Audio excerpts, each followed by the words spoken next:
Her sleeve slipped while pouring his coffee, revealing bruises she tried to hide.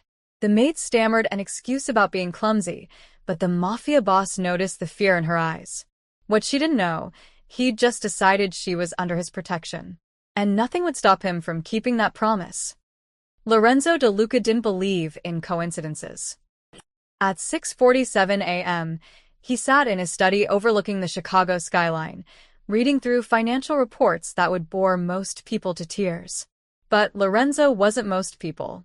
He was a man who noticed everything: the tremor in someone's voice during negotiations, the half-second hesitation before a handshake, the way people's eyes darted when they lied. So when Maria Lopez walked into his office carrying his morning espresso, he noticed immediately. Her sleeve was pulled down too far. Not just down, deliberately stretched over her knuckles, clutched in her fist like she was trying to hold something together. Or hide something. "Good morning, Mr. De Luca," she said softly, her voice barely above a whisper. It always was. In the 3 months she'd worked here, he'd never heard her raise her voice above normal conversation level. "Morning, Maria." He watched her approach his desk, her movements careful, practiced. She set the small porcelain cup down with both hands, and that's when it happened. The sleeve slipped. Just for a second. Maybe 2. But it was enough. Dark purple bruises wrapped around her wrist like ugly bracelets. Some were fresh, deep purple and angry. Others were fading to that sickly yellow-green color that meant they were a few days old. His eyes caught them before she yanked her sleeve back down, and he saw her freeze. She knew he'd seen. "Maria," he said calmly, setting down his pen. "Sit down?" "Oh, I should get back to." "Sit." It wasn't loud. Lorenzo never needed to be loud. But something in his tone made people listen. She sat in the leather chair across from his desk, looking like she wanted to disappear into it. "What happened to your wrist?" "Nothing, sir. I'm just clumsy." She forced a laugh that sounded like breaking glass. "I bumped it on the cabinet door yesterday while cleaning." Lorenzo leaned back in his chair, studying her. Maria was 28, he knew from her employment file. Petite, with dark hair usually tied back in a neat bun, and brown eyes that rarely made direct contact. She was thorough, quiet, and she never asked questions. Those were the qualities his housekeeper, Mrs. Chun, had praised when recommending her. But Mrs. Chun hadn't mentioned the fear. Because that's what Lorenzo saw now. Not embarrassment about being clumsy. Fear. Raw and real. "Both wrists?" he asked gently, noticing how she was unconsciously rubbing her other arm. Maria's face went pale. Yes, I'm very clumsy." "Show me." "Mr. De Luca, really, I'm fine." "Maria," he kept his voice soft, but firm. "Show me." Her hands trembled as she slowly pulled back her sleeves. Both wrists bore the same marks. Finger-shaped bruises. Someone had grabbed her. Hard. Recently. Lorenzo felt something cold settle in his chest. He'd built an empire in the shadows of Chicago. He'd done things he wasn't proud of, made decisions that kept him awake some nights. But he had rules. Lines he didn't cross. And one of those lines was simple. You didn't hurt people who couldn't fight back. Someone had hurt Maria. Someone had grabbed this woman hard enough to leave marks that looked days old, and she was terrified enough to lie about it. Who did this? Nobody. I told you. Maria, he leaned forward, resting his elbows on the desk. I'm going to ask you one more time, and I want you to understand something. You work in my house. Under my roof. That means you're under my protection. Do you understand? She looked at him with those frightened doe eyes, and for a moment, he thought she might tell him. Her lips parted slightly, and he could see her weighing the options in her head. Then she stood up abruptly. I really should get back to work. The breakfast dishes. Maria. But she was already backing toward the door. Thank you for your concern, Mr. De Luca. I promise I'll be more careful. And then she was gone, practically fleeing from his office. Lorenzo sat in silence for a long moment, staring at the door she'd closed behind her. Then he picked up his phone and called the one person in this house he trusted as much as himself. Mrs. Chun. My office.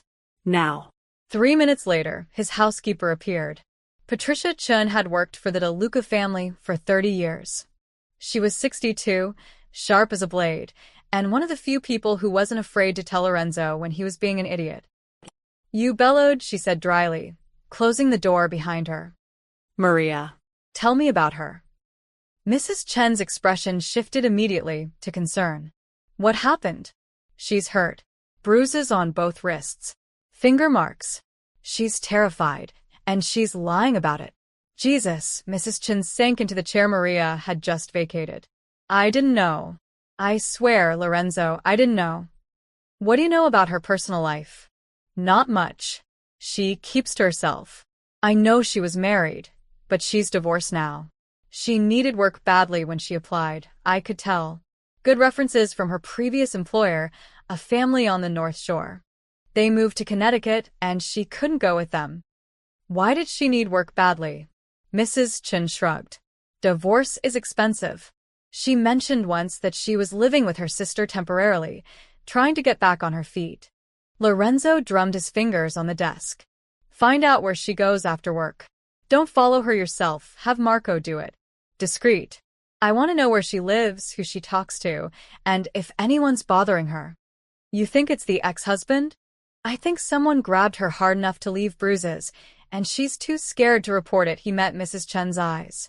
Nobody touches my people, Patricia. Nobody. Mrs. Chen nodded slowly. She'd seen this side of Lorenzo before, the protective, almost paternal instinct that kicked in when someone under his care was threatened. For all his dark dealings, Lorenzo DeLuca had a code. I'll talk to her, Mrs. Chen offered. Maybe she'll open up to another woman. Do that. But carefully. She's already spooked. Lorenzo turned back to his computer, but his mind was elsewhere. And Patricia? Have security pull the footage from the cameras outside the property. Every angle, going back 2 weeks. You think someone followed her here? I think, Lorenzo said quietly, that Maria Lopez is running from something. And I intend to find out what. After Mrs. Chen left, Lorenzo sat alone in his study, the financial reports forgotten.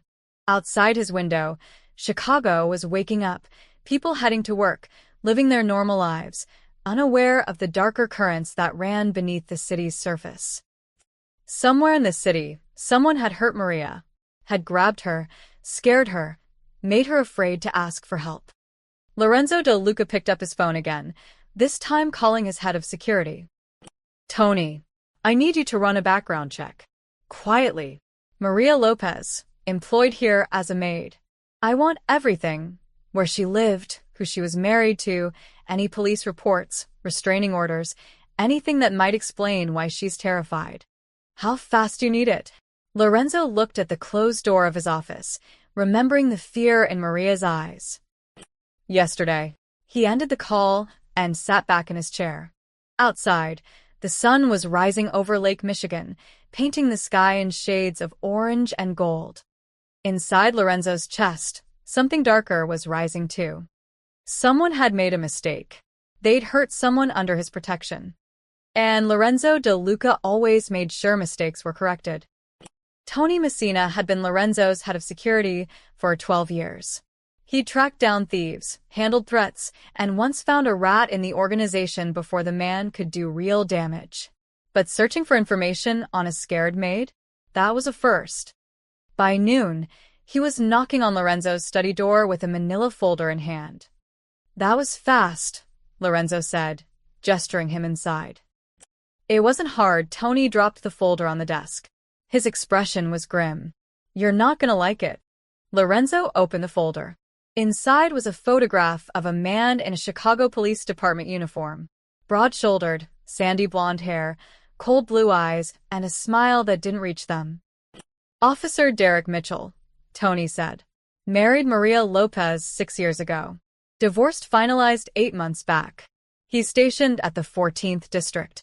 Works patrol, but he's got connections. His uncle is a deputy chief. Lorenzo's jaw tightened. And 2 domestic disturbance calls to their old address in the past year. Both times, Maria refused to press charges. Neighbors reported hearing fights. Then she filed for divorce and got a restraining order. Tony pointed to another document, which expired 3 weeks ago, and she didn't renew it. Why not? That's the question, isn't it? Tony crossed his arms. I checked with a contact at the courthouse. She tried to renew it. Mitchell showed up with a lawyer, a good one, probably paid for by the uncle. They argued she had no new evidence of harassment. Judge denied the extension. Lorenzo felt that cold anger settling deeper. So she's unprotected. Legally? Yeah. And boss, there's more. Tony pulled out his phone, showing Lorenzo a photo he'd taken from public social media. It showed Derek Mitchell at a bar, arm around another uniformed officer, both holding beers. He's tight with at least a dozen cops in his district. If Maria tried to report him now, it'd go nowhere. They'd protect their own. Lorenzo closed the folder carefully. Where does she live? Apartment in Pilsen, sharing with her sister Rosa. Building's got no security. Maria takes the bus to and from work. Tony paused. You want me to put someone on her? Not yet. I don't want to scare her more than she already is. Lorenzo stood, walking to the window. But I want cameras watching that bus stop, and I want to know if Mitchell goes anywhere near her. Already on it. I've got Marco reviewing the footage from outside our gates. If Mitchell's been following her here, we'll know by tonight. After Tony left, Lorenzo tried to focus on work, but his mind kept drifting to Maria. Somewhere in his house, she was cleaning, organizing, trying to make herself invisible while carrying bruises from a man who was supposed to protect and serve. The irony wasn't lost on him. Lorenzo De Luca, a man who operated outside the law, was more disgusted by a cop's abuse than most of the so-called good citizens would ever be. Around 2 in the afternoon, Mrs. Chen found him still in his study. I talked to her, she said quietly, settling into the chair across from him. Or tried to. And she's terrified, Lorenzo. I brought her tea, sat with her in the kitchen, told her this was a safe place. Mrs. Chen's voice was heavy with frustration. She thanked me, said she was fine, and then I watched her hands shake so badly she almost dropped her cup. Did she say anything useful? She mentioned she's been having trouble sleeping. Keeps hearing noises outside her apartment at night. She tried to laugh it off, said the neighborhood's just loud, but Mrs. Chen shook her head. That girl is being stalked and she knows it. Lorenzo's phone buzzed. A text from Marco, his lead surveillance tech. You need to see this. Coming up now. 2 minutes later, Marco arrived with his laptop. He was young, 26, with nervous energy and skills that made him invaluable. He set the laptop on Lorenzo's desk and pulled up security footage. This is from 3 days ago, Marco said, clicking play. 6:47 p.m. Maria's leaving through the side gate. The footage showed Maria walking out, her purse clutched tight to her chest. She looked around nervously before heading down the street toward the bus stop. Watch, Marco said, forwarding the footage 30 seconds. A dark blue sedan rolled slowly past the gate. The driver wore sunglasses despite the evening hour, and though the angle wasn't perfect, Lorenzo could make out sandy blonde hair. That's him, Tony said from the doorway. Lorenzo hadn't heard him come in. Ran the plates. Registered to Derek Mitchell. He's following her from work, Mrs. Chen breathed. That son of a... There's more, Marco interrupted, clicking to another file. Yesterday. Same time. The same car. The same slow crawl past the property. This time, the footage from a different camera caught the moment when the car stopped at the bus stop where Maria waited. She saw it, and even through the grainy footage, Lorenzo could see her body language change. Shoulders hunched, head down, hands gripping her purse like a lifeline. The car sat there for 3 minutes. Just sat there, idling, while Maria stood frozen on that corner. Then it drove away. He's not touching her, Marco explained. He's smart. Just watching. Reminding her he knows where she works, when she leaves, where she goes. It's intimidation. It's terrorism, Lorenzo said coldly. He's hunting her. Mrs. Chen stood abruptly, her usual composure cracking. We need to do something. We can't just watch this happen. We're not going to. Lorenzo looked at Tony. I want to know everything about Derek Mitchell. Where he lives, where he drinks, who his friends are, what time he takes his morning coffee. I want his schedule, his habits, his secrets. His uncle's a deputy chief, Tony reminded him. If we move against a cop. I know what he is. Lorenzo's voice was quiet, but it carried weight. Which is why we're going to be very, very careful. We're not going to touch him. Not yet. Then what are we doing? Lorenzo looked back at the frozen image on the screen. Maria, small and scared on that street corner, while a predator circled. We're watching. We're learning. And we're documenting everything. He turned to Marco. I want cameras on every route Maria takes. I want footage of every time Mitchell follows her, watches her, intimidates her. I want dates, times, and locations. Building a case? Tony asked. Building ammunition, Lorenzo corrected. Mitchell thinks he's untouchable because of that badge. He thinks Maria's alone. He thinks wrong. Mrs. Chin moved to the door, then paused. What do we tell Maria? Nothing. Not yet. Lorenzo sat back down at his desk. If we tell her we're watching him, she'll panic. Might do something unpredictable. Right now, she needs to act normal. Keep coming to work, keep her routine. She's suffering, Mrs. Chun protested. I know, Lorenzo's voice softened. But if we move too fast, we might make things worse. Mitchell's not stupid. He's staying just inside the law. We need him to make a mistake. After they left, Lorenzo sat alone with the security footage still playing on the laptop. He watched Maria's frightened posture, saw how small she tried to make herself.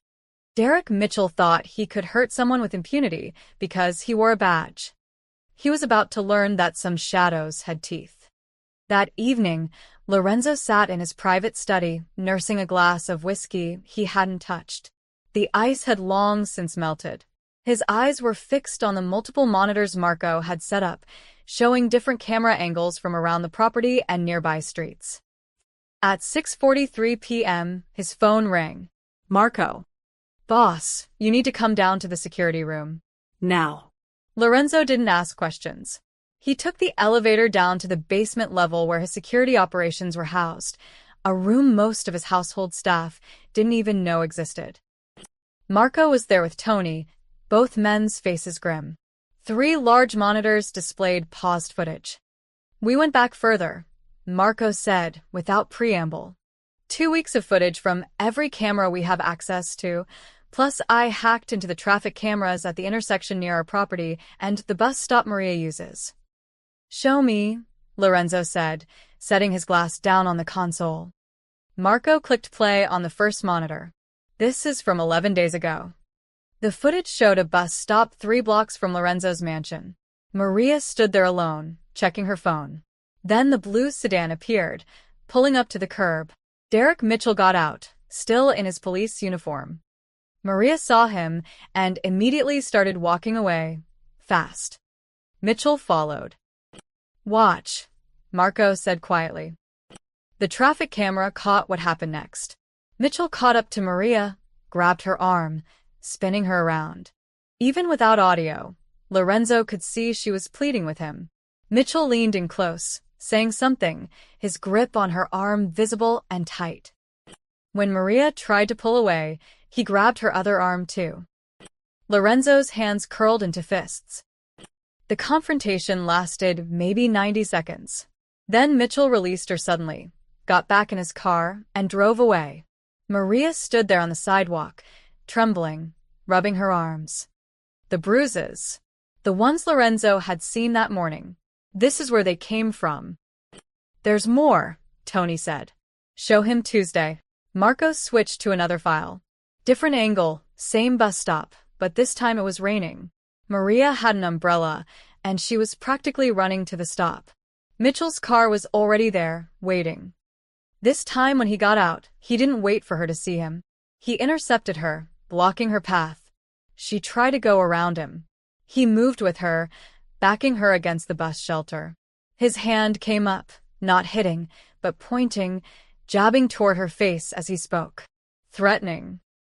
A bus pulled up. Maria saw her escape and darted around Mitchell, practically jumping onto the bus. Mitchell watched it drive away, then got back in his car. And yesterday, Marco said, his voice tight with anger. This is the worst one. The third video showed Maria leaving Lorenzo's property through the side gate. She looked exhausted, probably from a long day of work. She was checking her phone, not paying attention. Mitchell appeared from around the corner. On foot this time, not in his car. Maria gasped. Lorenzo could see it even without sound, and backed up against the gate. Mitchell advanced, trapping her there. This time, he wasn't just grabbing her arm. He had both hands on her shoulders, pushing her back against the iron bars of the gate. He was in her face, close enough that Maria had turned her head to the side. She looked terrified. Tears were streaming down her face. The confrontation lasted longer this time. 3, maybe 4 minutes. At one point, Mitchell's hand moved to her throat, not choking, but resting there. A threat. A reminder of his power. Finally, someone else appeared on the sidewalk, an elderly man walking his dog. Mitchell immediately stepped back, his whole demeanor changing. He nodded politely at the stranger, then walked away casually, like nothing had happened. Maria slid down the gate to sit on the sidewalk, her whole body shaking with sobs. Lorenzo felt something crack inside his chest. The professional distance he usually maintained, the cold calculation that made him effective, it was burning away, replaced by pure rage. "Turn it off," he said quietly. Marco paused the video. The room was silent except for the hum of computers. "He's been doing this for weeks," Tony said. "Maybe longer. Those are just the times we caught on camera. Who knows how many other times he's cornered her when there weren't cameras around." Lorenzo turned to face his security chief. "He's a cop." "Yeah. Protected by his badge. By his uncle. By the whole goddamn system." "Yeah," Tony repeated. "And Maria can't report him, because they'll bury it. She can't get another restraining order because the judge already said no. She can't run because she needs this job, and he knows where she works." Lorenzo's voice was deadly calm. "She's trapped." "That's about the size of it," Tony agreed. Lorenzo walked to the monitors, studying the frozen image of Maria's terrified face. "Did you make copies of everything?" "Triple backed up. Cloud storage, encrypted drives, the works." "Good," Lorenzo turned back to them. "Get me everything on Derek Mitchell. And I don't mean public records. I want the real story. Where does his money come from? A patrol cop with a wife, ex-wife, and an apartment shouldn't be driving a car that nice. What bars does he drink at? Who are his friends? Does he gamble? Does he owe money? Does he have secrets?" "You want us to investigate a cop?" Marco asked carefully. "I want you to investigate a predator who happens to wear a badge." Lorenzo's eyes were cold. "Mitchell thinks he's untouchable. He thinks because he's got an uncle in the department and a uniform in his closet, he can terrorize a woman without consequences." "So, what are we going to do?" Tony asked. Lorenzo looked back at the screen, at Maria's tear-stained face, at the hand on her throat. "We're going to show him that badges don't stop bullets." Tony's eyes widened. "Boss." "That was a metaphor." Tony, Lorenzo's voice softened slightly. "I'm not going to kill a cop. That would bring heat we can't afford, and more importantly, it would scare Maria even more than she already is." "Then what?" Lorenzo smiled, but there was no warmth in it. "We're going to do something worse than killing him. We're going to destroy everything that makes him feel powerful. His reputation, his protection, his badge." He moved toward the door, then paused. "A man like Mitchell? His identity is wrapped up in that uniform, in the respect he thinks it commands. We take that away, and he's nothing." "That could take time," Marco said. "Then we'd better get started." Lorenzo opened the door. "I want a full report by tomorrow morning. Everything you can find. Financial records, associates, habits, dirt. If Derek Mitchell has skeletons in his closet, I want to know where the bodies are buried." After they nodded and turned back to their computers, Lorenzo took the elevator back up to his study. The sun had set over Chicago, and the city lights twinkled below like stars that had fallen to earth. Somewhere out there, Maria was in her shared apartment, probably still scared, still looking over her shoulder. And somewhere else, Derek Mitchell was probably having a beer with his cop buddies, laughing, feeling invincible. Lorenzo picked up his phone and made a call. "Consigliere," he said when Frank Russo answered. "We need to talk. I have a situation that requires your particular expertise." "How delicate." "We're going after a police officer." There was a long pause. "I'm listening." "Good," Lorenzo said. "Because we're going to need to be very, very careful about this." He hung up and stared out at the city.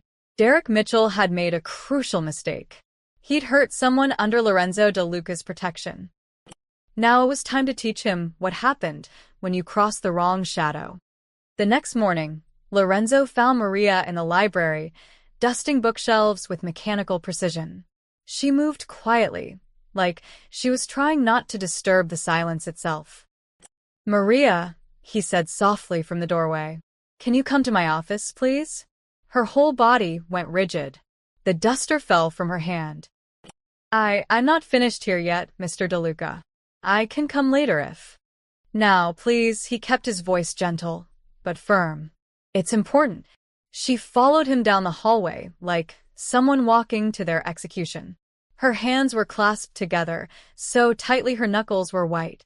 When they reached his office, he gestured to the chair across from his desk, the same one she'd fled from 2 days ago. "Sit down, Maria." She sat on the very edge of the chair, ready to bolt at any moment. Lorenzo closed the door and moved to his desk, but he didn't sit. Instead, he leaned against it, trying to make himself less intimidating. It probably didn't work. He was 6'2" and built like someone who could handle himself in a fight, but he tried. "I'm going to ask you something," he said quietly, "and I need you to be honest with me. Can you do that?" Maria's eyes were fixed on her lap. "Yes, sir." "Who's hurting you?" "Nobody. I told you I'm just..." Maria, he waited until she looked up at him. Her eyes were filled with unshed tears. "I know you're scared. I know you think if you tell me the truth, something bad will happen. But I need you to trust me." "I can't," she whispered. "I can't talk about it." "Why not?" "Because..." Her voice broke. "Because talking about it makes it worse. Every time I've tried to get help, it just makes him angrier." There it was. Him. "Your ex-husband," Lorenzo said. It wasn't a question. Maria's head snapped up, fear flooding her face. "How did you?" "It's my job to know things." He moved around the desk and pulled his own chair closer to her, sitting down so they were at eye level. "Derek Mitchell. Chicago PD, 14th District. You were married for 5 years, divorced 8 months ago." She started crying then, silent tears streaming down her face. "Please don't get involved. Please." "You don't understand what he's capable of. Tell me, he'll hurt you. Or he'll have his friends arrest you on fake charges, or..." Maria, Lorenzo's voice was calm, almost soothing. "Look at me." She did, her face wet with tears. "I'm not afraid of Derek Mitchell. But I need to understand what's been happening. Can you tell me?" For a long moment, she said nothing. Then, like a dam breaking, it all came pouring out.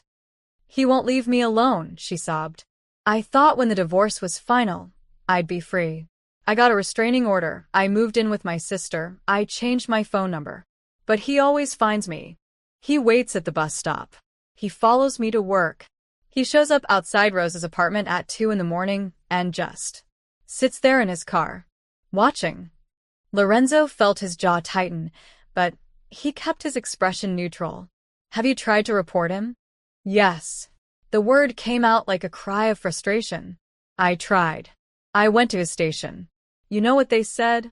They said Derek was a good officer, that I was probably exaggerating because I was bitter about the divorce. One of them told me I should be grateful he even wanted to stay in my life." Her voice dropped to a whisper. "He is the police, Mr. De Luca. He is the law. Who do you call when the person hurting you wears a badge?" "What about the restraining order?" "It expired 3 weeks ago. I tried to renew it, but Derek brought a lawyer, an expensive one. They said I had no proof of recent harassment. The judge denied it." She wiped at her tears with her sleeve. "And even when I had it, it didn't stop him. He'd find ways to get close without technically violating it. He knows every loophole. What does he want? Maria's laugh was bitter and broken. Me back. He thinks I'm his property. He says I destroyed his reputation by divorcing him, that I made him look weak in front of his friends. He says if he can't have me, he'll make sure I'm too scared to have a life without him. She looked up at Lorenzo with desperate eyes. I can't sleep. I can't eat. Every time I leave the house, I'm terrified he'll be there. And I can't quit this job because I need the money, but I'm so scared he's going to follow me here and cause trouble and you'll fire me.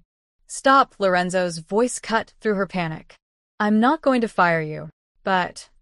Maria, listen to me very carefully. He leaned forward, his voice steady and sure.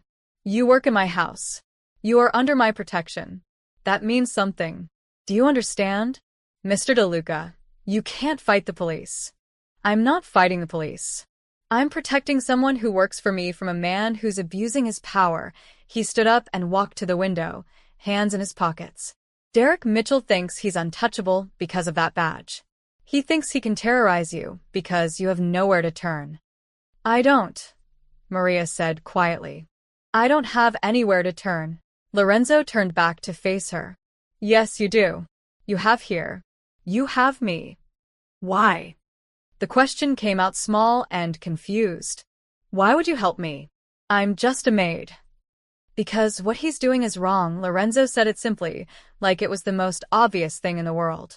And because I don't let people get hurt on my watch. You don't understand. He has friends. His uncle is a deputy chief.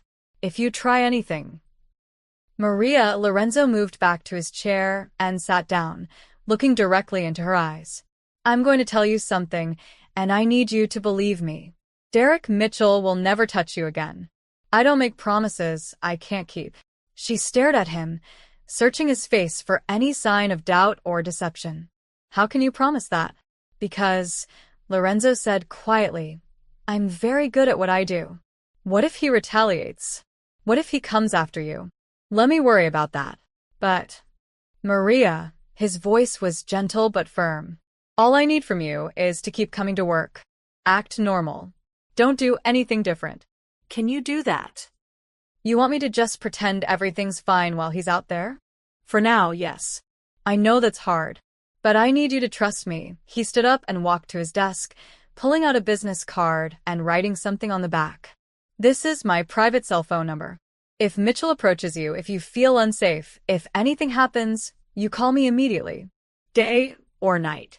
Understand? Maria took the card with shaking hands. Mr. DeLuca, I don't know what to say. You don't have to say anything. He opened the office door for her. Just know that you're not alone anymore. After she left, Lorenzo stood at his window, watching her walk back toward the kitchen. Her shoulders were still tense, her movements still careful, but something had shifted. She'd told someone the truth. She'd asked for help. And Lorenzo DeLuca had every intention of delivering it. He picked up his phone. Tony, we're moving to the next phase. I want everything on Mitchell by this afternoon. And I mean everything.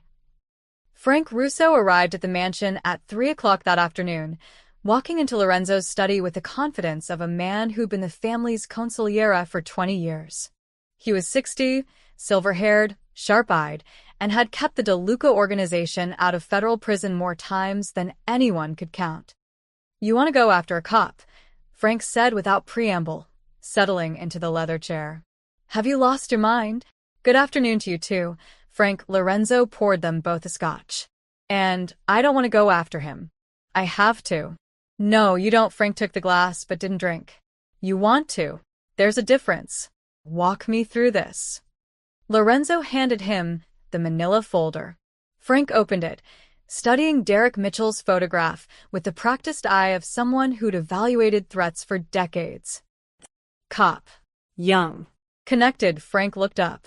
His uncle's a deputy chief. Vincent Mitchell. 30 years on the force. Runs the 14th and 18th districts. Jesus, Lorenzo. Frank tossed the folder on the desk. You're talking about touching someone in a family that bleeds blue. You understand what that means. I understand that he's been stalking and assaulting one of my employees for months. Your maid, Frank clarified. Not your daughter. Not your sister. A maid you've known for 3 months. Lorenzo's eyes flashed with anger. Does that matter? In terms of risk assessment? Yes, it absolutely matters, Frank leaned forward. Listen to me. If we move on this cop, if we even look at him wrong, and something happens to him, the entire Chicago PD will be breathing down our necks. They'll investigate every business you own, every associate you have, every transaction you've made in the last decade. They'll want blood. I'm aware of the risks. Are you? Frank's voice rose slightly. Because I don't think you are. We've worked hard to keep a low profile. We don't make headlines. We don't attract attention. We operate in the shadows, and that's how we survive. He gestured at the folder. This is stepping into the light and painting a target on our backs. So, I should do nothing? Lorenzo's voice was dangerously quiet. Let him keep terrorizing her. I'm saying you need to think about this strategically, not emotionally. Frank finally took a sip of his scotch. What's the endgame here? You scare him off. Fine. But if he's as connected as you say, he'll come back with friends. You hurt him? The heat will be incredible. You kill him? Frank shook his head. That's a war we can't win. Lorenzo stood and walked to his laptop, turning it around so Frank could see the screen. Watch this. He played the footage from 2 days ago. Derek Mitchell backing Maria against the gate, his hand on her throat, her tears, her terror. Frank watched in silence. When it ended, his expression had changed slightly, but his voice remained cautious. It's bad. I'm not saying it isn't. But Lorenzo, think about what you're risking here. Think about all the people who depend on this organization staying off law enforcement's radar. I am thinking about them. Lorenzo closed the laptop. I'm thinking that if word gets out that someone can hurt people under my protection without consequences, we look weak. We look like we can be pushed around. By the police, Frank emphasized. This isn't some rival family or a business competitor. This is law enforcement. This is a criminal with a badge. In the eyes of the law, there's no difference. A dead cop is a dead cop, and they will never stop looking for who did it. Lorenzo turned to face his consigliera. I'm not going to kill him, Frank. Then what are you going to do? I don't know yet, Lorenzo admitted. That's why you're here. To help me figure out how to handle this without bringing the kind of heat you're worried about. Frank was quiet for a long moment, studying Lorenzo's face. You're really not going to let this go, are you? Would you? If someone was hurting someone you'd promised to protect. Frank sighed heavily. Show me everything you have on him. For the next hour, Lorenzo walked Frank through all the evidence, the surveillance footage, the background check, the restraining order, Maria's confession. Frank listened, asked questions, and made notes on a legal pad. His uncle's the real problem, Frank finally said. Vincent Mitchell has juice in this city. He's friends with the mayor, the superintendent, half the city council.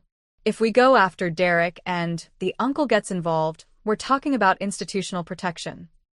So, how do we neutralize that? You're asking the wrong question. Frank tapped his pen against the pad. The question isn't how to neutralize it. The question is how to make sure we never have to. Meaning? Meaning we don't touch Derek Mitchell. Not physically. Not even close. Frank's eyes gleamed with the strategic mind that had kept the organization safe for 2 decades. We make him radioactive. We make it so his own department wants nothing to do with him. Lorenzo felt a spark of understanding. Go on. Every cop, even dirty ones, has enemies. People they've crossed, arrests they've botched, money they've skimmed. Frank leaned back in his chair. We find his vulnerabilities. Not to hit him, to expose him. We let the system eat its own. Internal affairs. And the media. And anyone else who might have a grudge. Frank smiled coldly. We don't need to kill Derek Mitchell, Lorenzo. We need to kill his credibility. Strip away his protection. Make him just another civilian with anger issues and a history of domestic violence. Lorenzo moved back to his desk, his mind racing through possibilities. He pulled up the footage again, watching Maria's terrified face, Mitchell's threatening posture. How long would that take, he asked. Weeks. Maybe a month. These things have to develop naturally. Can't look orchestrated. Maria doesn't have a month, Lorenzo said quietly. He's escalating. Today it's intimidation. Tomorrow it could be worse. Then we put protection on her. Quietly. People he won't notice. He's a cop. He's trained to notice. Frank stood, walking to the window. There's another option. What? Offer her money. Set her up somewhere far from Chicago. New identity, new life. Mitchell can't follow what he can't find. Lorenzo shook his head immediately. She has a sister here. A life. Why should she have to run? Because it's safer, Frank said bluntly. For her and for us. Lorenzo looked at the frozen image on his screen. Maria's tears, her fear, her helplessness. He thought about what she'd said in his office. Who do you call when the person hurting you wears a badge? No one. That was the answer. You called no one because the system protected its own. Unless someone outside the system decided to even the scales. We're not sending her away, Lorenzo said finally, his voice carrying the weight of a decision made. And we're not going to physically touch Mitchell. You're right about that. The risk is too high. Frank turned from the window, relief crossing his face. Good. But we are going to destroy him, Lorenzo continued. Carefully, methodically. We're going to remove every piece of armor that makes him feel untouchable. His badge, his reputation, his connections, his protection. He met Frank's eyes. We won't hit him, Frank. We'll remove his armor first. Then we'll let him fall. Frank studied him for a long moment, then nodded slowly. All right, but we do this my way. Controlled. No improvising. No emotional decisions. Agreed. And if at any point the heat gets too intense, we pull back. Deal? Lorenzo extended his hand. Deal. They shook on it, two men in the shadows plotting the downfall of a man who wore the light. Tony Messina was good at his job for one simple reason. He understood that information was currency. And over the next 48 hours, he was about to make Lorenzo De Luca a very rich man. We start with the money, Tony said, spreading documents across the conference table in Lorenzo's secure basement office. Marco sat at his laptop, screens glowing. Frank Russo observed from the corner, arms crossed. Mitchell's official salary is $62,000 a year, Tony continued. He rents an apartment in Lincoln Park, $1,500 a month. Drives a 2023 Dodge Charger. Eats out 4-5 times a week at places that aren't cheap. So he's living above his means, Lorenzo said. Way above, Marco pulled up bank statements on the main screen. His checking account shows regular deposits matching his paychecks. But look at this, he highlighted several cash deposits. $2,000 here. $3,500 here. $1,500. All cash, irregular intervals. How'd you get his bank records? Frank asked. Marco grinned. His bank has terrible cybersecurity. I didn't even need to try hard. That's felony hacking, Frank pointed out. Only if they can prove it, Marco shrugged. And only if they know to look. Lorenzo studied the numbers. 43,000 in cash deposits over the last year. Where's it coming from? That's the fun part, Tony said, pulling out another file. I've got a CI, confidential informant, who works in the 14th district. Janitor. Keeps his head down. Nobody notices him. He says Mitchell's been running a side hustle for at least 2 years. What kind of hustle? The old-fashioned kind.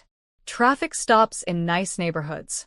Find something, drugs, open container, whatever. Offers to make it go away for cash. Sometimes he works with his partner, Officer Ryan Webb. They split it. Lorenzo felt disgust curl in his stomach. He's shaking people down. Yep. And it gets better. Tony slid a photograph across the table. This was taken 3 nights ago outside a bar in Bridgeport called Murphy's Pub. The photo showed Derek Mitchell in civilian clothes, sitting at an outdoor table with 3 other men. Lorenzo didn't recognize 2 of them, but the third one he did. That's Jimmy Kowalski, Frank said, identifying the man before Lorenzo could. Runs protection rackets on the south side. Dirty as they come. Mitchell drinks with him twice a month, Tony confirmed. My guy says they've got an arrangement. Mitchell tips Kowalski off about raids, helps him move product when heat's coming down. In exchange, Kowalski gives him cash and protection if Mitchell ever needs muscle. So our cop is crooked, Lorenzo said. What else? Marco took over, typing rapidly. I dug into his arrest record. Found something interesting. 2 years ago, Mitchell arrested a guy named Carlos Mendez for drug possession. Mendez claimed Mitchell planted the drugs, but nobody believed him. He got 5 years. And Mendez's girlfriend at the time filed a complaint saying Mitchell sexually harassed her during the arrest. Grabbed her inappropriately, made comments. The complaint went to Internal Affairs. Marco pulled up a document. Guess who investigated it? His uncle, Frank guessed. Close. His uncle's best friend, Lieutenant Paul Brennan. Complaint was deemed unfounded, case closed. Lorenzo leaned forward. You're saying there's a pattern of covering for him? I'm saying there's a whole network covering for him, Marco corrected. Look at this.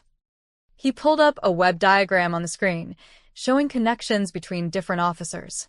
Derek Mitchell sat at the center, with lines connecting to at least 8 other names. These are all cops in his district or nearby districts, Marco explained. They drink together, work security jobs together. Their wives are friends. It's a tight group. And here's the thing. Every single one of them has had at least one complaint filed against them. Excessive force, misconduct, harassment. And every single complaint was either dismissed or buried. They protect each other, Tony said. It's a brotherhood. You don't rat on your brothers. Even when your brothers are criminals, Lorenzo added coldly. Frank moved closer to study the diagram. This is good. This is the kind of thing Internal Affairs would actually care about if it got in front of the right people. There's more, Tony said. Remember I said Mitchell works with his partner, Ryan Webb? Webb's got a gambling problem. Owes money to 3 different bookies. I talked to one of them, off the record, and he says Webb's been bragging about how he and Mitchell are untouchable because of Uncle Vincent. Lorenzo absorbed all of this, his mind working through the implications. Derek Mitchell wasn't just an abusive ex-husband. He was a corrupt cop operating within a corrupt system, protected by family connections and a network of dirty officers who all covered for each other. What about the uncle? Lorenzo asked. Vincent Mitchell. What do we know about him? Tony grimaced. That's trickier. He's clean as far as I can tell. Real Boy Scout type, or at least he appears to be. 30 years on the force, commendations, community service awards. If he knows his nephew is dirty, he's either ignoring it or doesn't want to believe it. Or he's better at hiding his own dirt, Frank suggested. Maybe. Tony didn't sound convinced. But I've had people digging, and Vincent Mitchell's record is spotless. He's either genuinely clean or he's been very, very careful. Lorenzo stood and walked around the table, studying the evidence spread before him. Financial records showing unexplained income. Photographs of Mitchell meeting with known criminals. A pattern of complaints mysteriously disappearing. A network of corrupt officers protecting each other. This is good work, he said finally. But it's not enough. If we drop this on Internal Affairs right now, they'll investigate, sure. But Mitchell's got friends. They could make it go away. So, what do we need? Marco asked. We need something undeniable, Lorenzo said. Something so bad that even his uncle can't cover for him. Something that forces the department to act or risk public outrage. Like what?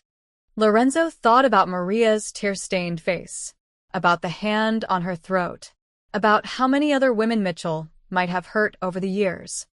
We need to find his other victims, Lorenzo said quietly. We need to prove this isn't an isolated incident. We need to show a pattern so clear that anyone who tries to cover for him becomes complicit. Tony nodded slowly. I'll put feelers out.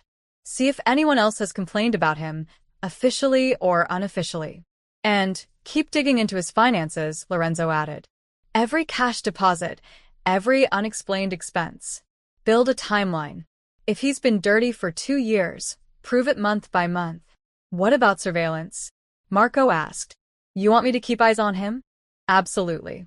I want to know everywhere he goes, everyone he meets, everything he does. Lorenzo's voice hardened. Derek Mitchell thinks he's protected. He thinks that badge makes him immune. We're going to document every crime, every shakedown, every abuse of power. And when we're done, we're going to hand it all to people who can't ignore it. Frank cleared his throat. Just remember our agreement. We do this carefully. No direct action. I haven't forgotten. Lorenzo looked at each man in turn. This isn't about revenge. This is about removing a predator from power. And the best way to do that is to let the system he's been abusing turn against him. Tony gathered up the files. Give me 3 more days. I'll have enough to bury him. You've got 2, Lorenzo said. Maria's scared enough. I don't want to drag this out longer than necessary. After they left, Lorenzo sat alone in the dim conference room, surrounded by evidence of Derek Mitchell's crimes. Frank lingered by the door. You know this could still blow back on us, the consigliera said quietly. I know. And you're doing it anyway. Yes. Frank studied him for a moment, then nodded. Just make sure it's worth it. After he left, Lorenzo looked at the photograph of Mitchell with his criminal associates, drinking and laughing like they didn't have a care in the world. Soon, he thought. Very soon you're going to care. Maria found out on the 3rd day. She was cleaning the 2nd-floor hallway when she heard voices drifting from Lorenzo's study. The door was slightly ajar, and she shouldn't have listened. She knew that. But when she heard Derek's name, she froze. Financial records show consistent deposits from shakedowns, Tony's voice said. And we've got photos of him meeting with Jimmy Kowalski twice last month. Good, Lorenzo replied. What about other victims? Working on it. I've got someone reaching out too. Maria's hand flew to her mouth. They were investigating Derek. They were actually investigating him. Panic seized her chest like a vice. She dropped the cleaning supplies and ran, not thinking, just moving, down the stairs and toward the kitchen. But Mrs. Chun was there, and one look at Maria's face made the older woman reach for her. Honey, what's wrong? He's investigating Derek, Maria gasped. Mr. DeLuca is investigating him. He can't, Mrs. Chun, he can't do that. Derek will know. He always knows. Mrs. Chen's expression shifted from concern to understanding. Come with me. No, I need to. Maria, Mrs. Chen's firm tone cut through her panic. Come with me. Now. She led Maria to Lorenzo's study and knocked. When Lorenzo opened the door and saw Maria's tear-stained face, his expression immediately softened. Leave us, he said to Tony, who quickly gathered his files and left. Mrs. Chen squeezed Maria's shoulder once, then followed Tony out, closing the door behind her. Lorenzo guided Maria to a chair. She sat, but immediately stood again, too agitated to be still. You can't do this, she said, her voice shaking. Please, Mr. DeLuca. Please stop looking into Derek. Maria. You don't understand. Her voice rose, desperation making her bold. He'll find out. He has friends everywhere. Someone will tell him, and when he finds out someone's investigating him, he'll know it's because of me. He'll know I told you. Lorenzo remained calm, his voice steady. Sit down. I can't sit. I need you to promise me you'll stop. Please, tears streamed down her face. He'll kill me. You don't know what he's like when he's angry. He'll. Maria, Lorenzo stepped closer, not touching her but close enough that she had to look at him. Breathe. She tried. Failed. Her breath came in short, panicked gasps. Look at me, Lorenzo said firmly. Look at me and breathe. Something in his voice, the calm certainty, cut through her panic. She met his eyes and took a shuddering breath. Good, he said. Again. She breathed. Once. Twice. The panic began to recede, leaving exhaustion in its wake. Now sit, Lorenzo said gently. This time she did, sinking into the chair like her legs couldn't hold her anymore. Lorenzo sat across from her, leaning forward with his elbows on his knees. How much did you hear? He asked. Enough. You're investigating his finances. You're looking for other victims. Her voice dropped to a whisper. Mr. DeLuca, if he finds out, He won't. You can't know that. Yes, I can. Lorenzo's voice was absolutely certain. Because we're being careful. Very careful. Derek Mitchell won't know anyone's looking at him until it's too late to matter. Maria shook her head frantically.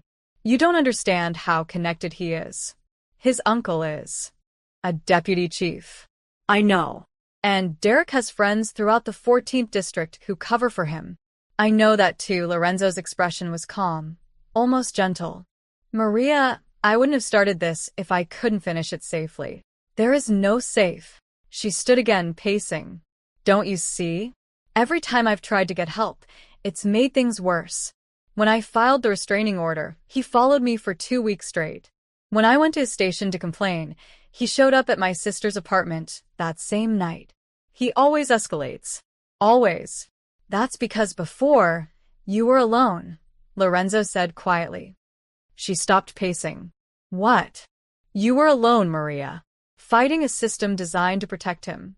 But you're not alone anymore, he stood, and for the first time since she'd met him, she saw something in his eyes that wasn't the cold calculation of a businessman. It was personal. You're under my protection now. That means something. But why? The question burst out of her. Why are you doing this? I'm nobody. I'm just a maid. Why would you risk? Because what he's doing is wrong, Lorenzo said it simply, like it was the most obvious thing in the world. Because you work in my house, which means you're my responsibility. And because, he paused, seeming to choose his words carefully. Because I don't let people get hurt on my watch. Maria wanted to believe him. God.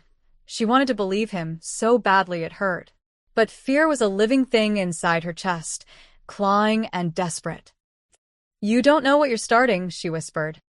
Yes, I do. Lorenzo moved to stand in front of her, and when he looked at her, it wasn't the way an employer looked at an employee. It was the way someone looked at a person they'd sworn to protect. Maria, listen to me very carefully. Derek Mitchell will not touch you again. I promise you that. You can't promise that. I don't make promises I can't keep.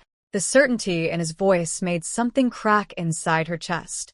She'd been carrying fear for so long, carrying it alone, letting it eat away at her until she felt like there was nothing left but terror and exhaustion. And here was this man, this dangerous man with shadows in his eyes, telling her she didn't have to carry it anymore. What if you're wrong? She asked, her voice barely audible. I'm not. But what if? Maria, he waited until she met his eyes. Have I lied to you yet? She thought about it. He'd promised she wouldn't lose her job, and she hadn't. He'd promised to look into Derek, and he had. He'd given her his private number and told her to call if she felt unsafe. No, she admitted. Then trust me now. She wanted to. The words were right there, ready to tumble out. But years of fear held them back. Lorenzo seemed to understand. He walked to his desk and pulled out a different card. Not his personal number this time, but something else. This is the number for a security company I trust, he said, handing it to her. If you feel unsafe, at work, at home, anywhere, you call this number and say your name. Someone will be there within minutes. You don't need to explain. You don't need to justify. Just call. Maria took the card with trembling fingers. I don't understand. Why are you doing all this? Lorenzo was quiet for a moment, studying her face. When he spoke, his voice was softer than she'd ever heard it. Because nobody should have to live the way you've been living. Looking over your shoulder. Afraid to go home. Wondering when the next attack will come, he paused. You deserve better than that, Maria. And I'm going to make sure you get it. Tears spilled down her cheeks again, but these felt different. Not panic tears. Something else. Something that felt dangerously close to hope. I'm scared, she whispered. I know. What if this makes everything worse? It won't, Lorenzo's voice carried absolute conviction. He won't touch you again, Maria. That's a promise. She looked at him, really looked at him, and saw something in his face that made her breath catch. He meant it. Every word. This wasn't just about protecting an employee or maintaining his reputation. This was personal. Okay, she said finally, the word barely more than a breath. Okay. Okay, she said it again, stronger this time. I trust you. Lorenzo nodded once, satisfaction flickering across his features. Good. Now go home. Act normal. Let me worry about Derek Mitchell. As Maria left his study, she felt the fear still there, coiled in her chest. But for the first time in months, it wasn't alone. Something else was there too, fragile and new. Hope. Lorenzo moved like a chess player, and over the next 48 hours, he made his opening moves. The first piece fell on Tuesday morning. Officer Ryan Webb, Derek Mitchell's partner and accomplice in shakedowns, arrived at the 14th District Station at 7 a.m. for his shift. At 7:32 a.m., two internal affairs investigators were waiting in the parking lot. Officer Webb, the lead investigator, said, flashing her badge. We need to talk about some financial irregularities. Won't take long. Webb's face went pale. I don't know what you're talking about. Then you won't mind answering a few questions. It wasn't a request. By 8:15 a.m., Webb was sitting in an interrogation room, sweating through his uniform as the investigators laid out bank records showing unexplained deposits, matching the exact amounts of traffic stops he'd made. Someone had anonymously sent the records to Internal Affairs with a detailed timeline. Webb knew he was caught. By noon, he turned on Derek Mitchell, giving a detailed statement about their shakedown operation in exchange for a lighter punishment. Lorenzo received a text from his source inside the department at 12:47 p.m. First domino down. Webb is singing. The second piece fell that same evening. Marco had been busy. Using encrypted networks and anonymous proxies, he'd uploaded a carefully curated package of information to 3 whistleblower websites and 2 Reddit communities dedicated to police accountability. Nothing that could be traced back to Lorenzo's organization, just enough to create questions. The post read, Chicago PD Officer Derek Mitchell, badge number 4729, 14th District. $43,000 in unexplained cash deposits over 18 months. Regular meetings with known criminal Jimmy Kowalski. Multiple domestic violence complaints mysteriously dismissed. Someone should ask why. Attached were bank statements with account numbers partially redacted for privacy, enough to verify authenticity, not enough to be illegal. Photos of Mitchell meeting with Kowalski. Public records of dismissed complaints. By midnight, the post had 2,000 upvotes and 300 comments. Local activists were tagging Chicago news outlets. A reporter from the Tribune had already started making calls. The third piece fell on Wednesday afternoon, and it was the most devastating. Jimmy Kowalski, Mitchell's criminal contact and protector, was arrested at 3:30 p.m. outside his gym in Bridgeport. The charges: possession with intent to distribute, weapons violations, and conspiracy. The arrest wasn't random. Lorenzo had made a single phone call to a federal prosecutor he'd met years ago during a charity event. The prosecutor was clean, ambitious, and had been trying to nail Kowalski for years. Lorenzo had simply pointed him toward a warehouse where Kowalski stored product. Anonymous tip, Lorenzo had said. Worth checking out. The prosecutor checked. Found enough cocaine to put Kowalski away for a decade. Never questioned where the tip came from. With Kowalski in custody and facing serious time, Derek Mitchell had just lost his criminal backup, his source of side income, and his muscle. By Wednesday evening, Derek Mitchell felt the ground shifting beneath his feet. He sat in his apartment, scrolling through the Reddit posts about him, his jaw clenching tighter with each comment. His phone buzzed. Ryan Webb's name appeared on the screen. What the hell did you tell IA? Derek demanded when he answered. I'm sorry, man. I'm sorry. They had everything. Bank records, dates, amounts. You gave me up? I had to.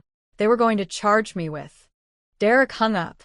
His hands were shaking with rage. Someone was coming after him. Someone with resources. Someone who knew things they shouldn't know. His phone buzzed again. This time it was his uncle. Derek. Vincent Mitchell's voice was cold. My office. Tomorrow morning. 8 a.m. Uncle Vince, I can explain. a.m. The line went dead. Derek threw his phone across the room. It shattered against the wall. Everything was falling apart, and he didn't understand how or why. Ryan had cracked. Kowalski was arrested. His finances were suddenly public knowledge. And worst of all, the stories were spreading. People were asking questions. He thought about Maria. About that fucking job of hers at the DeLuca mansion. About how this all started after he'd been following her there. A cold suspicion began forming in his mind. Thursday morning, Lorenzo received a full report from Tony. Internal Affairs has formally opened an investigation into Mitchell, Tony said, reading from his phone. They're interviewing everyone who's worked with him. Webb's statement gave them probable cause to dig deeper. Good, Lorenzo said. What about the uncle? Vincent Mitchell is distancing himself. Publicly, anyway. Word is he's furious. Feels his nephew made him look bad. Tony looked up. Mitchell's been reassigned to desk duty pending the investigation. No badge, no gun, no patrol. Lorenzo felt satisfaction settle in his chest. The first phase was complete. Derek Mitchell's armor was cracking. What about his network? Frank asked from his position by the window. The other dirty cops who protect him? Scattering like rats, Tony reported. Nobody wants to be associated with him now that IA is watching. 2 officers have already requested transfers to different districts. Marco looked up from his laptop. And the media's circling. I've got alerts set up for his name. 3 local news sites have picked up the story. One's calling him Chicago's Dirty Cop Problem. Channel 7 is running a segment tonight about police accountability. Lorenzo stood and walked to the window, overlooking the city. Somewhere out there, Derek Mitchell was watching his world crumble, feeling the fear and helplessness that Maria had lived with for months. He's going to retaliate, Frank warned. Men like Mitchell don't go quietly. When they feel cornered, they lash out. I know, Lorenzo turned back to face them. Which is why we need to move faster. We've cracked his foundation. Now we bring the whole structure down. How? Tony asked. The media exposure was phase 1. Internal Affairs is phase 2. Lorenzo's eyes were cold and calculating. Phase 3 is making sure everyone in this city knows exactly what Derek Mitchell is. Not a cop. A predator who hid behind a badge. That's a big play, Frank said cautiously. He's escalating his surveillance on Maria, Marco interjected, pulling up new footage. Look at this from yesterday. The screen showed Derek's car parked across the street from Maria's apartment building. He'd sat there for 3 hours, just watching, waiting. Lorenzo felt anger ignite in his chest. Mitchell was getting desperate, which made him dangerous. We need to move now, Lorenzo said. Tony, contact every news outlet that's covering this story. Feed them more. Give them the restraining order Maria filed. Give them the complaints from other women that were dismissed. Make them understand this isn't just about corruption. It's about a violent man who used his badge to terrorize people. That could expose Maria, Frank warned. We'll keep her name anonymous. But the story needs to be told. Lorenzo's voice was firm. Derek Mitchell needs to become radioactive. So toxic that even thinking about helping him becomes career suicide. Tony nodded. I'll make the calls. And increase security around Maria, Lorenzo added. If Mitchell's going to break, he's going to do it soon. I want eyes on her apartment, on her route to work, everywhere she goes. After they dispersed, Lorenzo sat alone in his study. The pieces were moving exactly as he'd planned. Mitchell's protection was crumbling. His allies were abandoning him. His secrets were becoming public knowledge. But Frank was right about one thing. Cornered animals were dangerous. And Derek Mitchell had just become very, very cornered. Friday morning at 6 a.m., Chicago woke up to a storm. The Tribune ran the story on their front page. Chicago cops' dark secret. Years of abuse, corruption, and cover UPS exposed. Channel 7 led their morning broadcast with it, the anchor's voice grave. A Chicago police officer is at the center of a growing scandal involving domestic violence, corruption, and a pattern of abuse that was allegedly covered up by his department for years. The Sun-Times went even harder. Badge of Dishonor: How Derek Mitchell Used Police Power to Terrorize Women and Profit from Crime. And they all dropped at the same time. 6 a.m. Coordinated. Devastating. Lorenzo had made sure of it. At the De Luca mansion, Maria stood frozen in the kitchen, staring at the television mounted on the wall. Mrs. Chun had turned it on for the morning news, and now they both watched in stunned silence. The screen showed Derek's police photograph next to images of court documents, bank statements, and the now infamous photo of him meeting with Jimmy Kowalski. Sources tell us that Officer Mitchell deposited over $40,000 in unexplained cash over an 18-month period, the reporter said. Additionally, multiple women have come forward anonymously to describe a pattern of harassment and intimidation by Mitchell, including one ex-wife who obtained a restraining order against him before it expired earlier this year. Maria's hand flew to her mouth. They were talking about her, but they weren't using her name. Lorenzo had kept his promise. The Chicago Police Department's Internal Affairs Division has opened a formal investigation, the reporter continued. But critics are asking why it took public pressure to force action when complaints about Officer Mitchell have been filed and dismissed for years. Mrs. Chun reached over and squeezed Maria's hand. "It's working," she whispered. "He's losing." On screen, they cut to footage of Derek's precinct, where reporters had gathered outside the building. A spokesperson stood at a podium, looking uncomfortable. "The allegations against Officer Mitchell are being taken very seriously," the spokesperson read from a prepared statement. "He has been placed on administrative leave, pending a full investigation. The Chicago Police Department does not tolerate corruption or abuse of power in any form." Maria felt tears streaming down her face, but these weren't tears of fear. They were something else entirely. Relief. Disbelief. Hope. By 8 a.m., the story had gone viral. #ChicagoPD was trending on Twitter. Local activists were organizing a press conference.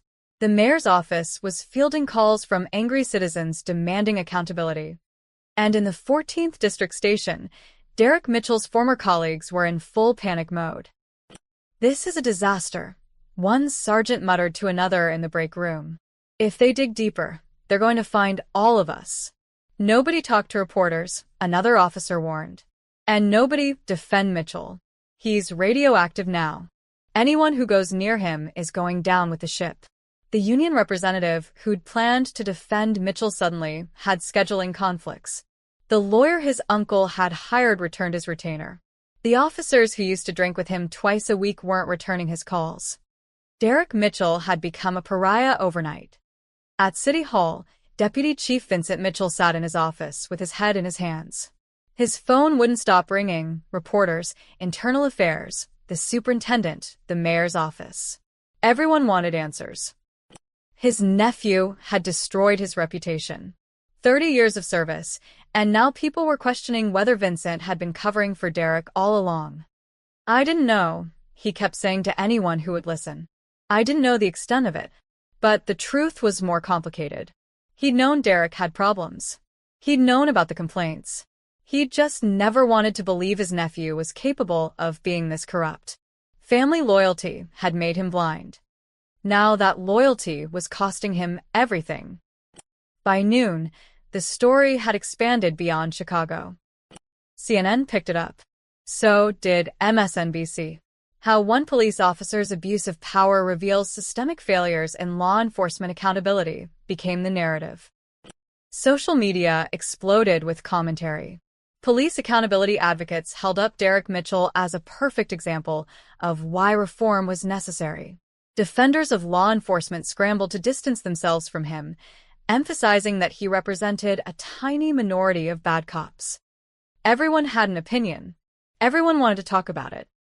And in all that noise, all that attention, Derek Mitchell's carefully constructed armor shattered completely.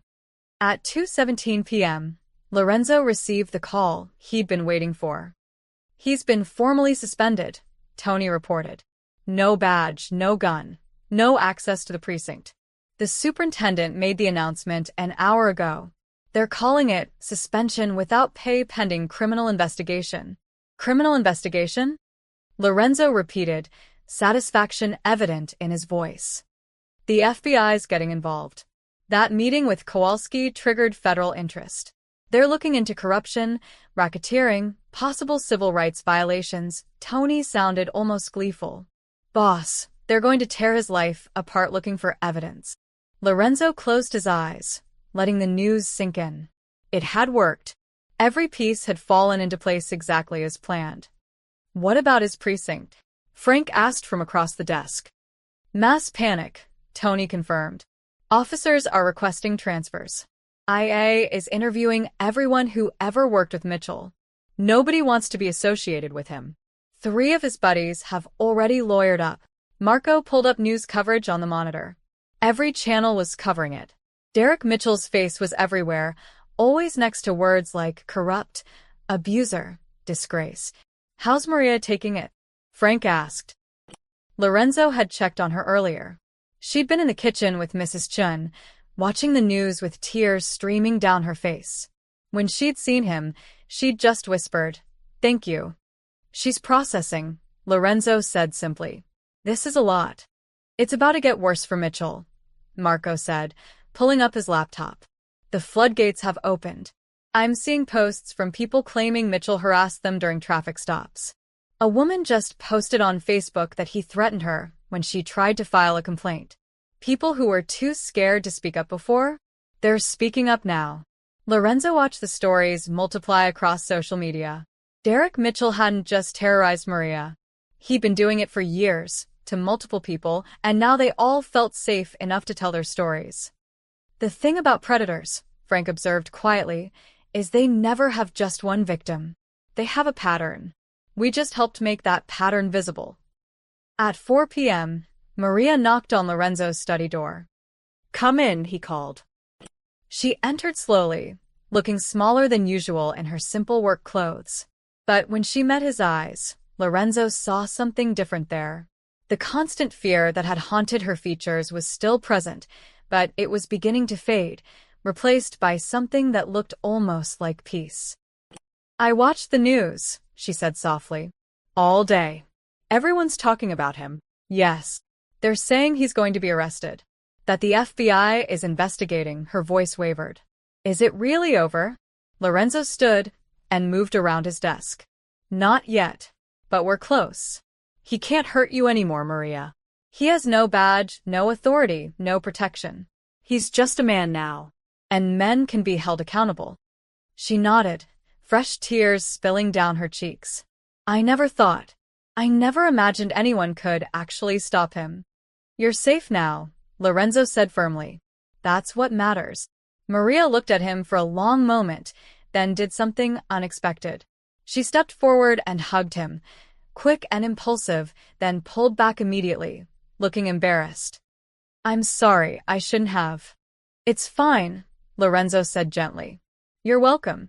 After she left, Lorenzo returned to the window overlooking Chicago. The sun was setting, painting the sky in shades of orange and red. Somewhere in this city, Derek Mitchell was watching his world burn down around him. Tomorrow would bring the final act.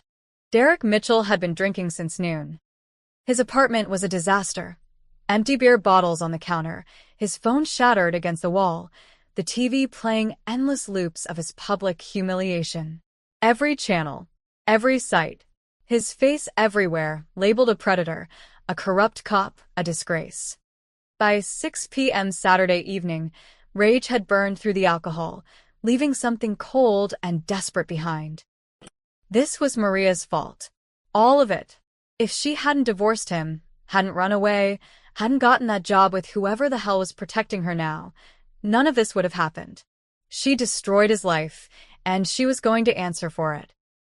He pulled on his jacket, grabbed his keys, and headed for the door. No badge. No gun. But he didn't need them. He just needed to make her understand what she'd done. What she'd taken from him. What Derek didn't know was that Lorenzo had been 3 steps ahead. 2 blocks from Maria's apartment building in Pilsen, an unmarked surveillance van sat in the parking lot of a closed laundromat. Inside, Tony Messina monitored 3 screens showing different angles of Maria Street. Movement, Marco said from the passenger seat. Blue sedan, heading east on 18th Street.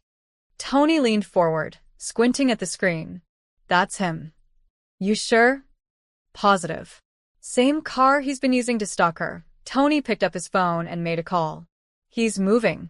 Get ready. 4 blocks away, Detective Sarah Chen of the Chicago Police Department sat in her own unmarked car with her partner, Detective Mike Torres. Both were good cops, the kind who actually cared about justice, not protecting bad officers. Lorenzo's source had carefully selected them for this operation. Heads up, Sarah said, ending the call. Target is inbound. You think he's actually stupid enough to approach her? Mike asked. Desperate people do stupid things. Sarah checked her service weapon, making sure it was secured. And this guy's got nothing left to lose. At the De Luca mansion, Lorenzo stood in his security room, watching the feeds Marco had rigged. He could see Maria's apartment building, the street, the surveillance positions. Everything was in place. Frank stood beside him, arms crossed. You're sure about this? He's been watching her building for 3 days, Lorenzo said calmly. He's running out of money, out of friends, out of options. Cornered predators always go back to their victims. It's all they know. And if he doesn't show, then we wait. Lorenzo's eyes never left the screens. But he'll show. Men like Mitchell can't help themselves. Maria sat in her sister Rosa's apartment, trying to focus on the book in her lap. She couldn't. Every sound from outside made her jump. Every car door, every footstep. You should eat something, Rosa said from the kitchen. I'm not hungry. Maria, you need to. Rosa stopped mid-sentence. They both heard it. A car engine, idling outside their building. The same sound that had haunted Maria for months. Maria's hands started shaking. She reached for her phone, finding Lorenzo's private number. At 6:27 p.m., Derek Mitchell parked across the street from Maria's building. He sat there for a moment, staring at the second-floor window where he knew she lived. Light was on. She was home. He could see shadows moving behind the curtains. Good. He got out of the car and crossed the street, his stride purposeful, angry. The building's front door wasn't locked. It never was in this neighborhood. He climbed the stairs 2 at a time, muscle memory guiding him to apartment 2C. He pounded on the door. Maria, I know you're in there. Inside, Maria backed away from the door, phone clutched to her chest. Rosa moved in front of her, protective. Go away, Derek, Rosa shouted. We're calling the police. I am the police. He pounded harder. Maria, open this door right now. We need to talk about what you've done. In the surveillance van, Tony spoke urgently into his radio. He's at the door, making threats. Officers, move in. Copy that, Sarah Chen responded. We're 2 minutes out. Derek kept pounding. You ruined my life. Everything I worked for. My career, my reputation, you took it all. You think you can just hide in there? His hand went to the doorknob, rattling it violently. I will break this door down, Maria. I will. Derek Mitchell.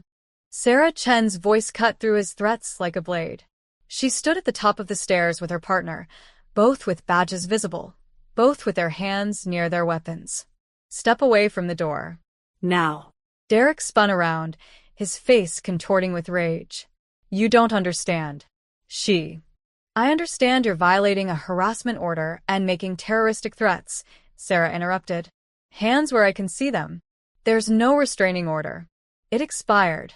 A new one was filed this morning, Mike Torres said, moving to Derek's other side, blocking his escape.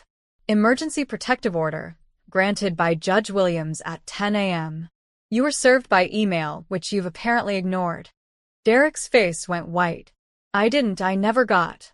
Hands behind your back, Sarah ordered, pulling out handcuffs. This is bullshit. You can't. I'm a cop. You are a cop, Mike corrected, grabbing Derek's arm. Right now, you're just another criminal. Get your hands off me. Derek tried to pull away, and that was the mistake Sarah had been waiting for. Resisting arrest, she said calmly, and both detectives moved in. The struggle was brief. Derek was outnumbered, and for all his rage, he was just one man against two trained officers. Within seconds, he was face first against the wall, hands cuffed behind his back. And that's when the news crews arrived. Lorenzo had made an anonymous tip to 3 local news stations 15 minutes earlier. Chicago cop Derek Mitchell is about to violate a protective order. If you want the story, be at address at 6:30 p.m. They'd come. They always did.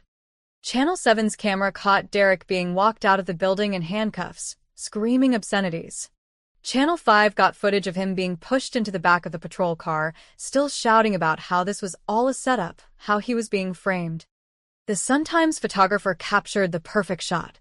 Derek Mitchell, former police officer, in handcuffs, his face twisted with rage and humiliation, being arrested in the same neighborhood where he'd terrorized his ex-wife for months. By 7 p.m., the footage was everywhere. The city watched a fallen cop's final moment, and the reaction was immediate. Social media erupted with comments ranging from satisfaction to outrage that it had taken this long. Local activists held an impromptu press conference praising the arrest. The mayor's office released a statement about accountability and justice. Derek Mitchell, who had once felt untouchable, had fallen about as far as a person could fall. And the entire city had watched it happen. In the security room, Lorenzo watched the news coverage with quiet satisfaction. Beside him, Frank allowed himself a small smile. "It's done," Frank said. Not quite. Lorenzo pulled out his phone. But close. At Maria's apartment, she sat on the couch with Rosa's arms around her, both of them crying. Not from fear this time. From relief. From disbelief. From the overwhelming sensation of a weight finally lifting. Her phone buzzed. A text from Lorenzo. "It's over. He can't hurt you anymore." Maria read it through her tears and felt something she hadn't felt in over a year. Safe. Outside, the blue and red lights from the patrol cars painted the street in alternating colors. Neighbors had gathered, watching the scene unfold, whispering to each other about the cop who'd finally been arrested. And somewhere in the back of that patrol car, Derek Mitchell sat in handcuffs, his world destroyed, understanding too late that he'd made a fatal mistake. He'd hurt someone under Lorenzo de Luca's protection. And in Chicago, that was the one thing you never did. Monday morning arrived with unexpected sunshine. Maria came to work early, as she always did, but for the first time in months, she didn't check over her shoulder every few steps. She didn't scan the street for Derek's blue sedan. She didn't feel her heart hammering against her ribs with every approaching car. Derek Mitchell was in Cook County Jail, denied bail due to flight risk and the severity of charges. The FBI was building their case. The news had moved on to other stories, but the damage was permanent. Derek Mitchell's life, as he knew it, was over. And Maria Lopez could finally breathe. Mrs. Chen found her in the kitchen around 10, making coffee with a small smile on her face, the first genuine smile the housekeeper had seen in months. "He wants to see you," Mrs. Chen said gently. "In his office." Maria's smile faltered slightly. "Did I do something wrong?" "Honey, no," Mrs. Chen squeezed her shoulder. "Just go. Trust me." Maria climbed the stairs to Lorenzo's study, knocked softly, and entered when he called. He stood by the window, looking out at the city, but turned when she came in. "Sit down, Maria," he said, gesturing to the chair. His tone was warm, not the formal employer voice she'd grown accustomed to. She sat, hands folded in her lap, waiting. Lorenzo moved to his desk and picked up a manila envelope. "We need to talk about your living situation." Maria's stomach dropped.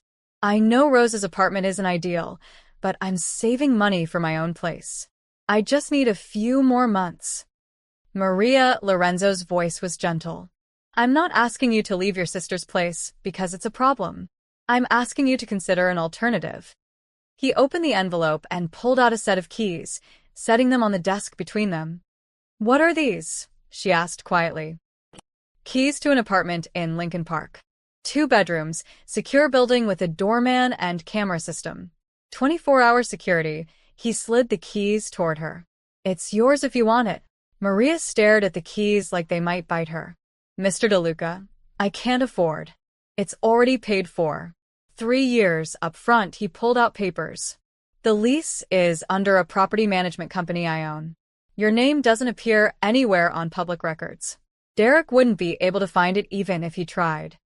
I don't understand. Her voice was barely a whisper. You need a fresh start, Lorenzo said simply. Somewhere safe.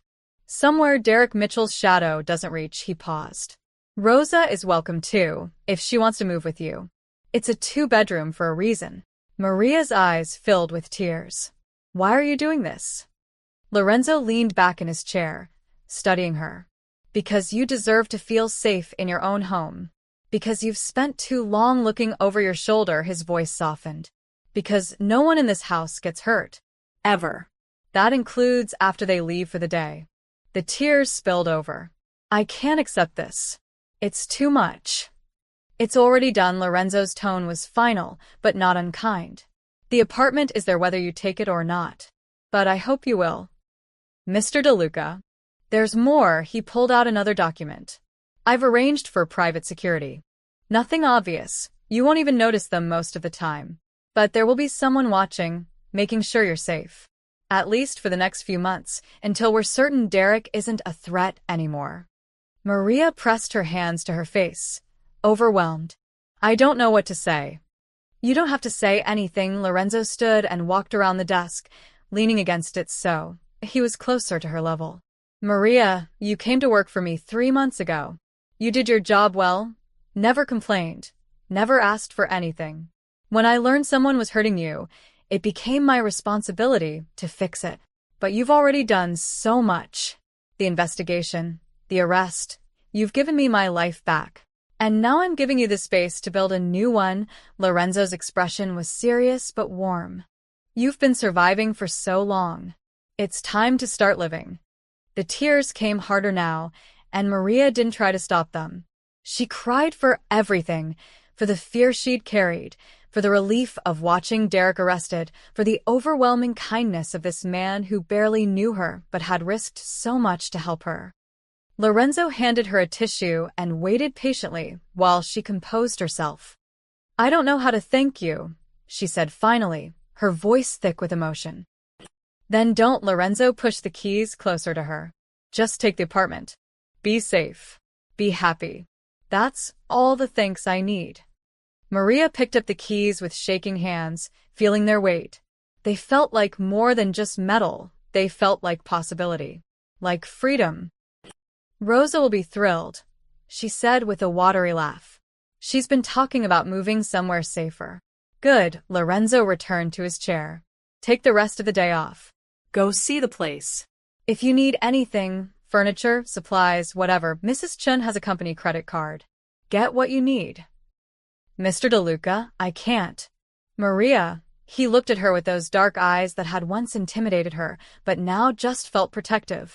Please, let me do this. She nodded, clutching the keys to her chest. Thank you. For everything. For believing me.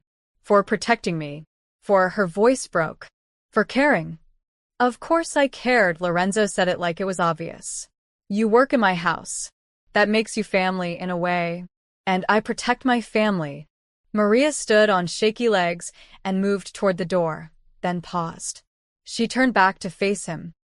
Mr. DeLuca? When I first met you, I thought you were scary. All the rumors about who you are, what you do, she smiled through her tears. But you're the kindest person I've ever met. You saved my life. Lorenzo was quiet for a moment. I'm not a good man, Maria. Don't mistake what I did for you as evidence of goodness. I have my reasons, my codes, my lines. Derek Mitchell crossed one of those lines. Still, she said softly, thank you. After she left, Lorenzo sat alone in his study. He thought about what she'd said, that he'd save her life. Maybe he had, or maybe he'd just given her the tools to save herself. Either way, it was done. His phone buzzed. A text from Tony. Mitchell formally charged with corruption, extortion, stalking, harassment, and assault. DA is pushing for maximum sentence. Looks like 15 to 20 years. Lorenzo allowed himself a small smile. Justice, delivered through channels that couldn't be traced back to him. The system had finally worked because he'd made sure it couldn't be ignored. He looked out at Chicago, at the sprawling city below. Somewhere in that city, Maria Lopez would move into a new apartment, start building a new life, sleep without fear for the first time in over a year. And Derek Mitchell would rot in a cell, understanding too late that some people, no matter how small they seemed, were under protection he could never penetrate. Lorenzo turned back to his work satisfied. The scales had been balanced. Justice had been served. And Maria Lopez was finally, truly free. 1 week later, Chicago was still talking. Channel 7's Evening News opened with an update. Former Chicago police officer Derek Mitchell appeared in court today facing 17 criminal charges, including corruption, extortion, stalking, and assault. If convicted on all counts, he faces up to 25 years in prison. The anchor's co-host leaned in. What's remarkable about this case, David, is how quickly everything unraveled. 2 weeks ago, Mitchell was a decorated officer. Now he's facing a lifetime behind bars. Indeed, Sarah. And many are asking how such a comprehensive investigation came together so quickly. Some political analysts believe there was coordination behind the scenes, someone with resources and motivation to ensure Mitchell's crimes couldn't be ignored. An unseen hand, as some have called it. Exactly. The precision of the timing, the financial leaks, the witness testimonies, the media coverage, it all suggests careful orchestration. But by whom? That remains a mystery. The speculation had been building all week. Reddit threads dissected the timeline. True crime podcasts devoted episodes to it.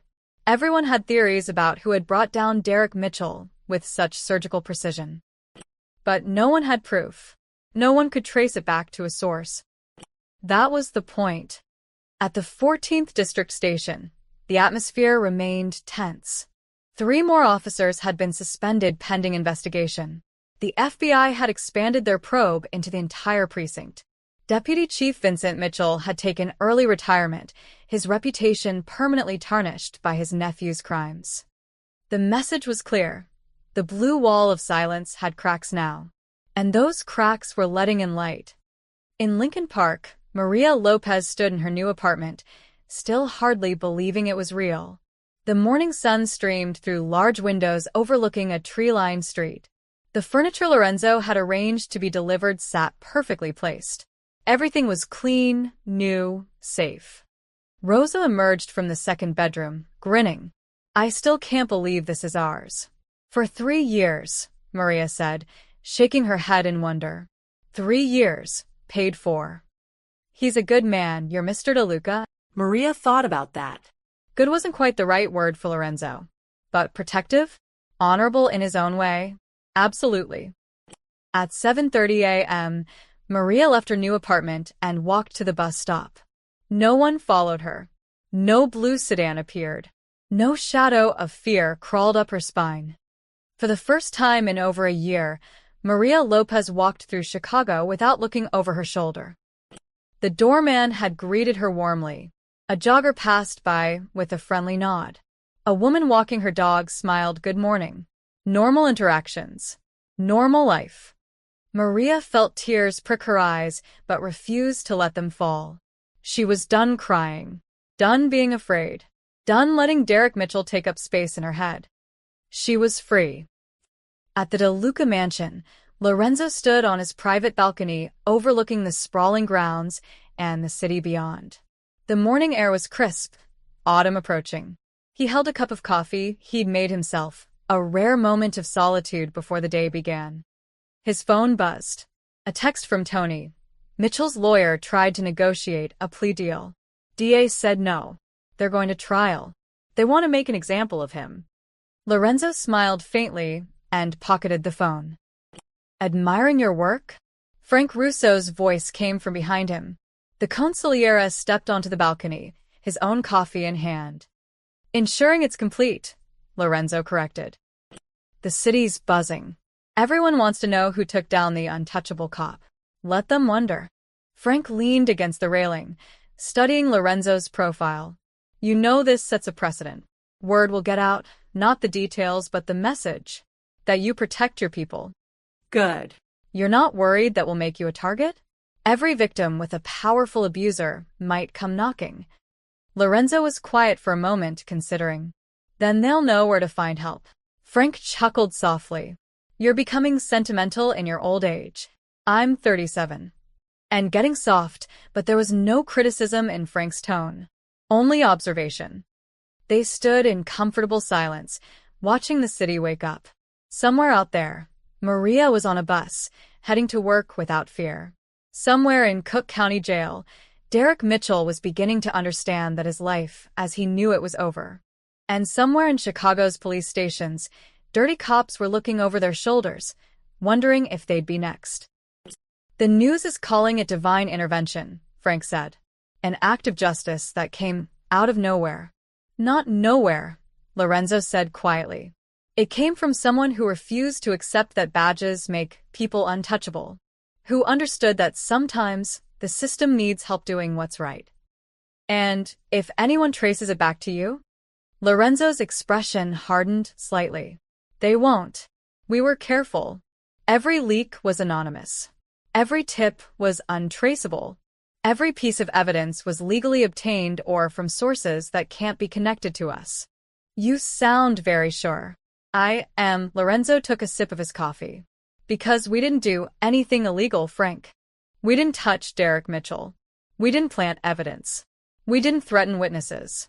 We simply made sure the truth couldn't be ignored.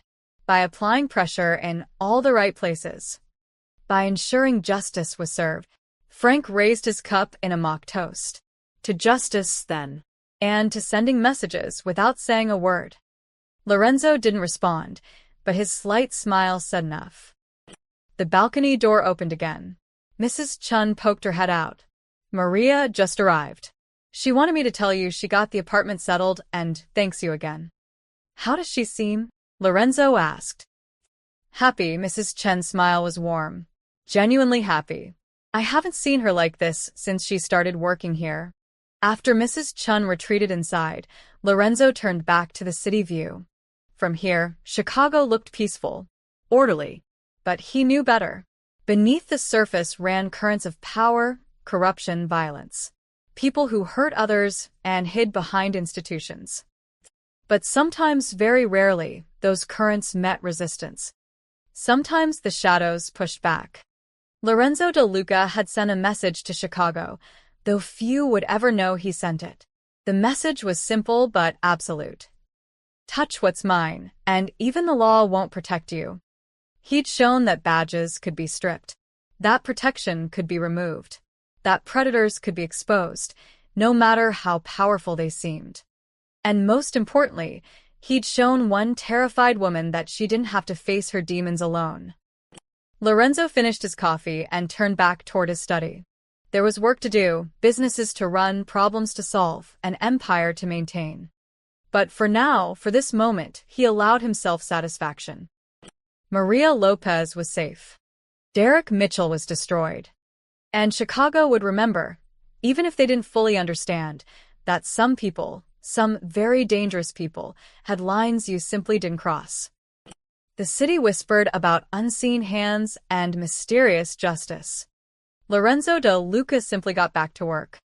After all, shadows didn't need recognition.